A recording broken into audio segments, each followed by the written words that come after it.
Welcome back, everyone, to another deep dive. Today, we are going to be exploring something kind of unique. Oh, Yeah, so we're going to be looking at just a single piece of fiction, all right. a short story called And Then He Appeared. And we're going to be using it as kind of thought experiment Interesting. about the power of the human need for connection and just how strong it can be. Okay. So have you ever felt so lonely that you just wish you could imagine a friend into existence? I think most of us probably have at some point. Right. That's Yep. exactly the premise we are going to be unpacking today in this deep dive. Looking forward to it. Yeah, it's a fascinating story. It all starts on this really struggling farm in 1920s Iowa, Okay. and we meet our protagonist, Eddie. And the setting is just bleak. I mean, Yeah. post-World War I, agricultural depression, prohibition. Wow. Yeah, it's like the perfect recipe for isolation. It really is. And the story uses that setting, I think, to amplify Eddie's loneliness. Yeah. It's not just background noise. It's like the author deliberately created this environment that would push him to the brink of needing some kind of connection. Exactly. And that desperation leads him to do something extraordinary. What's that? He conjures an imaginary companion. Oh, wow. Yeah, and he gives him a name, Nathan Essery. And here's where it gets really interesting. Okay. He doesn't just create any friend. He makes Nathan everything that Eddie feels he himself is not. Oh, interesting. Yeah, so Nathan is sophisticated. He's elegant, practically oozing with charm. I see. So it says a lot about Eddie's state of mind, right? Yeah. He's projecting his own insecurities onto this imaginary companion, creating an idealized version of what he feels like he's missing in his own life. Absolutely. And it's kind of like what we do when we're lonely, right? Yeah, We tend to focus on what we lack and we magnify the positive qualities of others. right. But in Eddie's case, it goes way beyond just daydreaming about, a better friend. Uh-huh. He's literally willing this ideal companion into existence. So then this is where the story starts to touch on that psychological phenomenon Right. known as the ideomotor effect. Okay, so at first Nathan is this shadowy figure, almost undefined. But as Eddie invests more and more belief in his existence, Nathan gradually becomes more solid, more real in Eddie's perception. Sounds like a self-fulfilling prophecy almost. Yeah, you could say that. His intense desire for connection, combined with his belief in Nathan, is literally shaping his reality. Right. That's kind of mind-blowing when you think about it. Our minds can do some pretty wild things. They can. But it doesn't mean we could just wish anything into existence, right? Right. It's not magic. Yeah. It's about the interplay between our beliefs and expectations and perceptions. Okay. Eddie's intense loneliness creates this fertile ground for his imagination to take root and flourish. So Eddie's got his idealized companion, problem solved, right? Well, not so fast. Oh, why not? Because Nathan has a mind of his own from the get-go. He's got his own personality, even rejects the name Eddie tries to give him. Really? That's so interesting. Yeah, and that's a hint that Nathan is not going to be some passive creation, Right. just existing to serve Eddie's needs. So he's got his own agenda. It seems that way. Okay, and so what does that agenda look like? What does Nathan do? Well, let's just say his motivations are a little unsettling. We go from this whimsical idea of an imaginary friend Right. to something a bit creepy. Okay. Nathan starts acting really erratically, running around, jumping on things, licking the walls even. Licking the walls. That's really strange. It's a definite red flag. And on top of this erratic behavior, he's Yeah. also got this uncanny knowledge. Like what? Well, he claims to be new to the world, but he knows things he shouldn't. It's as if he's drawing on some kind of external source of information. Okay, so is he really just a figment of Eddie's imagination then? That's the question the story wants us to wrestle with. Yeah. It blurs the lines between what's real and what's imagined. Yeah, I'm getting a little freaked out just thinking about it. And just when you think it can't get any weirder, Yeah. a new element is introduced. Oh, what is it? A mysterious black book Oh, appears out of nowhere, and it is described as just radiating bad news. so this book is just a physical thing. Like you could touch it. It is. It's described as tangible, Wow. a thing of unspeakable wrongness. So it's like a physical manifestation of the creepy vibes Nathan's been giving off. You could say that. But here's the thing. Eddie, despite being totally terrified of this book, feels like he needs to keep it safe. Yeah. It's like he's trying to protect himself from whatever secrets it holds. Or maybe he's protecting Nathan. Interesting. What would you do? I don't know. It's a tough one. Would you touch it, hide it, try to destroy it. I think I'd be too scared to do anything. Yeah, me too. Yeah. It's a fascinating dilemma. It taps into that primal fear of the unknown. Yeah. But also Eddie's growing sense of responsibility for this being he's brought into the world, however misguided that might be. So the appearance of this book, that's just the beginning. Oh, yeah. Things are about to get a whole lot creepier. Oh, no. Why? What happens? Because guess who comes back? Who? Nathan. And this time he's not so imaginary. Oh, no. He's real. He's definitely real. And he's got the book. And he says to Eddie, "Now I shall never leave your side." That's terrifying. Isn't it? His attempt to escape loneliness has totally backfired. It really has. He wanted a companion, but he got something way more isolated and disturbing than he ever could have imagined. Oh, wow. So Eddie created Nathan to be everything he wasn't. Right. And now he's face to face with the consequences of that. Exactly. He's attracted this being whose isolation makes Eddie's look like nothing. Yeah. He's become acutely aware of the depths of his own loneliness. It's like a classic horror movie trope, but with this psychological twist. You know what I mean? Instead of a monster lurking in the shadows, Eddie's monster is born from his own desperate need for connection. Right. And just like in those horror movies, Eddie tries to rationalize what's happening, but it doesn't work. So what happens? Does he try to get rid of Nathan? He does. He tries to dismiss him as just a figment of his imagination. But Nathan shuts that down immediately. What does he say? He says, "I am not your imagination. Stop treating me as if I were." Whoa. He's denying Eddie's control. Totally. Okay. It's rejecting Eddie's attempts to define his existence. So what does Eddie do? Well, in a moment of pure panic, he decides to do the only thing he can think of. What's that? He abandons the farm, runs away. Oh, wow. He can't handle Nathan's presence. He can't. It's too much. He feels like he's constantly being watched, controlled. But you can't just escape from something like that, can you? Unfortunately not. You can't outrun the consequences of your own creation. So what happens to Eddie? Well, as he flees, Nathan reveals his true nature. What is he? He describes himself as a cosmic entity drawn to solitude. A cosmic entity? What does that even mean? It's a revelation that completely shatters Eddie's understanding of reality. Wow. He's forced to confront the truth. He's tampered with forces beyond his comprehension. Okay, that's creepy. And that's the ending. Well, no, the story doesn't end with Eddie's escape. Oh, really? In the final scene, we see Nathan alone on the farm. And he's contemplating something truly unsettling. What is he doing? He's thinking about conjuring his own imaginary friend. Oh, wow. That's messed up. It really is. And then the story ends with this eerie detail.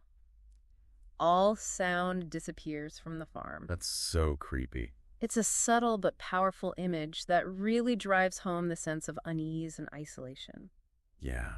And it leaves us with this feeling that something is deeply wrong, and it's only going to get worse. Exactly. The story stays with you long after you finish reading it. It really does. Yeah. This story is already getting under my skin. I'm starting to feel like Eddie, looking over my shoulder, wondering if there's something lurking just beyond my perception. Maybe there is. You never know. I'm going to be sleeping with the lights on tonight for sure. Probably a good idea. After all, the story reminds us that sometimes the most terrifying monsters are the ones we create ourselves. And sometimes those monsters take on a life of their own. Exactly. They can spiral out of our control. Okay, well, on that cheerful note, Right. let's take a quick break, and then we'll come back and we'll explore Eddie's escape and the story's chilling conclusion. Sounds good. I'm ready for more. And we'll dive into the bigger questions that this story raises about, the nature of reality and connection and the power of our own minds. Okay. See you in a few minutes. Welcome back to our deep dive into And Then He Appeared. So we've been unpacking this chilling tale of loneliness and imagination. Yeah. The blurred lines between what's real and what our minds can create. It's definitely a story that stays with you. It really is. What's striking to me is how the story takes this fantastical element of Nathan Right. and uses it to explore very human experiences. Loneliness, the need for connection, the power of belief. These are all things we can relate to, whether or not we've ever, conjured up an imaginary friend. Absolutely. And the way the author blends reality and imagination is masterful. Yeah. I mean, it makes you question your own perceptions. I know. And wonder if maybe there are things out there that we just can't explain. Right. It's like the story is holding a mirror up to our own anxieties about the unknown. Yeah. We're right there with Eddie, experiencing that creeping sense of dread as Nathan's true nature is revealed. Right. And that ending. with Nathan alone on the farm contemplating creating his own companion. I know, right? It's both chilling and strangely poignant. It really is. It makes me think, are we all capable of conjuring our own Nathans? Are the things that we yearn for, the voids we try to fill, are they capable of taking on a life of their own? It's kind of a scary thought. It is. It suggests that maybe this cycle of loneliness and this search for connection might be universal, you know? Yeah. Even for beings that exist outside of our usual understanding of reality. So maybe connection is something even cosmic entities crave. Maybe. That's pretty wild. But the story also makes you think about the way we seek connection. Yeah, how so?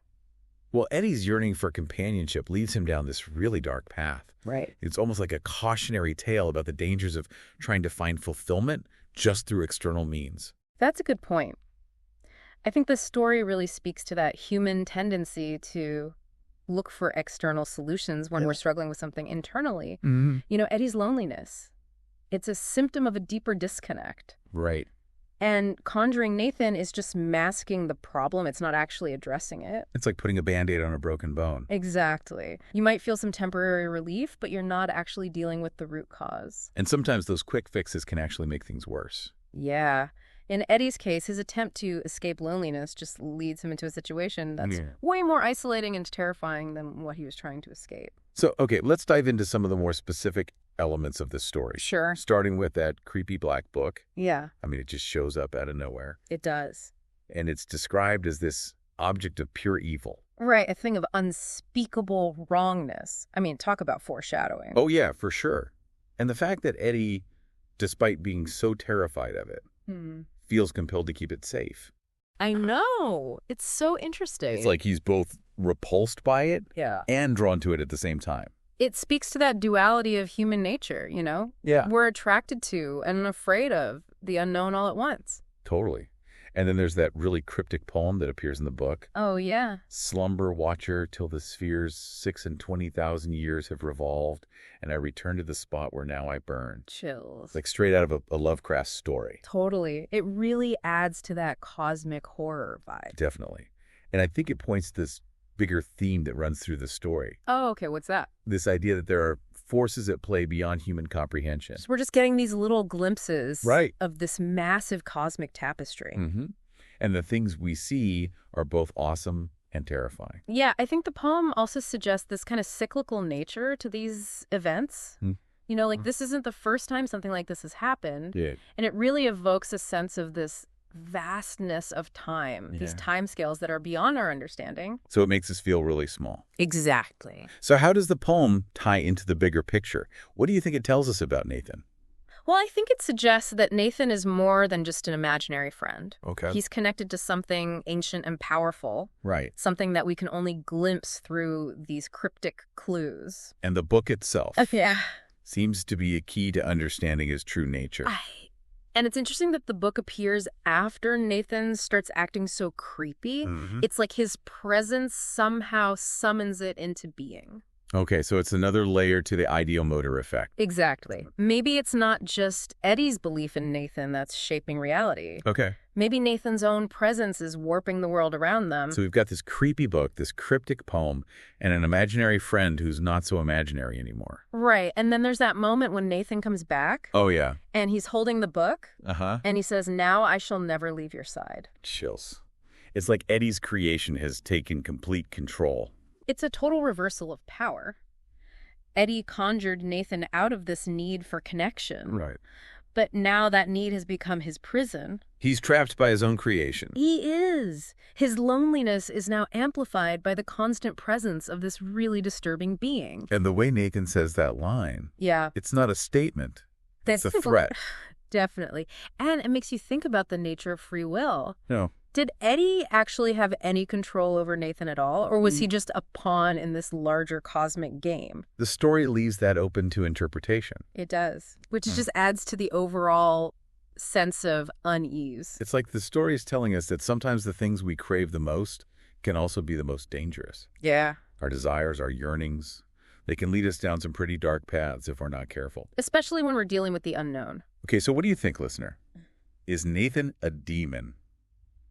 An alien? Yeah. a manifestation of Eddie's subconscious desires. It's up to you to decide, but whatever he is, one thing's for sure. What's that? He's a force to be reckoned with. He's not just an imaginary friend. Nope. He's something much more complex and powerful. And Eddie's totally out of his depth. Oh, yeah. He tries to reason with Nathan. Right. Tries to dismiss him as a figment of his imagination. But it doesn't work. Not at all. Nathan says, I am not your imagination. Stop treating me as if I were. And that's that. Pretty much. Wow. So Nathan is denying Eddie's control. Completely rejecting Eddie's attempts to define his existence. And this just highlights this theme that runs throughout the story, right? What's that? The limitations of human understanding when we're dealing with this vastness of the unknown. Right. We can try to rationalize things. Yeah. Explain them away. Yeah. But sometimes there are forces at play that just defy logic and reason. Our neat little categories and explanations, they fall apart. They do. And that's where true fear comes from, I think, from this realization that we're not always in control. Yeah. That there are things in the universe that operate outside of our understanding. You know, this story is really starting to mess with my head. I'm starting to feel like Eddie, looking over my shoulder, wondering if there's something lurking just beyond my perception. Maybe there is. I'm definitely sleeping with the lights on tonight. Probably a good idea. After all, the story reminds us that sometimes the most terrifying monsters are the ones we create ourselves. And sometimes those monsters take on a life of their own. They can spiral out of our control. Okay, so on that happy note, Right. Let's move on to the final part of our deep dive into And Then He Appeared. Okay. We'll explore Eddie's escape, the story's chilling conclusion, and all the big questions it raises. Sounds good. About the nature of reality, connection, the power of our minds, all that fun stuff. Okay, I'm ready. All right, so welcome back to the final part of our deep dive into And Then He Appeared. We've been through a lot with this story. We have. It's been a wild ride. Yeah. Loneliness, desperation, cosmic horror. This short story really packs a punch. It really does. And you know what gets me is how the author makes the fantastical feel so real. Right. Those psychological elements are just woven in so skillfully that you can't tell what's real and what's imagined. Yeah, it's true for Eddie and for us as readers. Exactly. We're right there with him feeling that creeping terror. Yeah, remember how he tries to rationalize Nathan away? Like, oh, he's just my imagination. Right. But Nathan pushes back, denies Eddie any control. That scene always gives me chills. I don't know why. It's powerful. It really highlights the whole theme of the story. What theme? About the limitations of what we can understand. Oh, yeah. Like, Eddie wants to believe he's in control. Right. But he's unleashed something way beyond him. Totally. And that brings us to his escape. Right. He's desperate to get away from Nathan's constant presence. Yeah. So he just abandons the farm. He does. He's hoping to outrun this whole nightmare. Makes sense. Duh. But you can't just walk away from something like that, can you? No, not really. And as Eddie flees, we get a glimpse of what Nathan really is. Okay, so what is he then? He calls himself a cosmic entity drawn to solitude. So he's a being whose isolation is even worse than Eddie's. Exact. So it's like a twisted irony, you know? Yeah. Eddie tries to escape his own loneliness. Right. And he ends up summoning something way more isolated. He does. It's like the story is saying, be careful what you wish for. Right. Because you just might get it. But with a terrifying twist. Oh, for sure. Yeah. It really speaks to how our actions can have unintended consequences. It does. Especially when we're acting out of desperation. Yeah, Eddie's loneliness is blinding him to the danger. Yeah. And he pays a price for it. Right. So Eddie escapes, but that's not the end of the story. No, there's that final scene with Nathan all alone on the farm. Right. And he's thinking about conjuring his own imaginary friend. I know, it's haunting. It makes you think about what it means to need connection. Yeah. When you're a being like Nathan. A cosmic entity. Right. Supposedly beyond human emotions. Yeah, but still driven by that same need for companionship. So it challenges how we think about what it means to be alone. It really does. And then the story ends with that detail of all the sound disappearing. Yeah, it's like the world's holding its breath. It's so eerie. It is. It just adds to that feeling that something really bad is about to happen. So what do you think happens next? Well, the story doesn't tell us. Right. It's an open ending. It leaves us with more questions than answers. Yeah, like what will Nathan create? Right. Will it be like him? Or something completely different? And will this whole cycle just keep repeating? I don't know. But that's what makes it so powerful. Right. It doesn't give us any easy answers. It just leaves us to think about the implications of everything we've learned. So it's not just a horror story. It's a psychological exploration. It is. It makes us think about our own fears, our own desires. And how we look for connection in a world that can feel so isolating. Exactly. So what if we're all capable of conjuring our own Nathans? Oh. What if the things we yearn for can take on a life of their own? That's a question we all need to think about. Yeah. What are we inviting in when we try to fill that emptiness? And are we really in control of what we create? Or are they shaping us? It's pretty deep stuff. So as we wrap up this deep dive, I just want to say thanks for joining us. It's been fun. And then he appeared might be fiction. But it teaches us a lot. Yeah, about the power of our minds and how our choices have consequences. And about how complex connection really is. It's a reminder that sometimes the scariest monsters are the ones we make ourselves. And those monsters can take on a life of their own. Until next time, keep diving deep. But be careful out there. You never know what you might find in the darkness.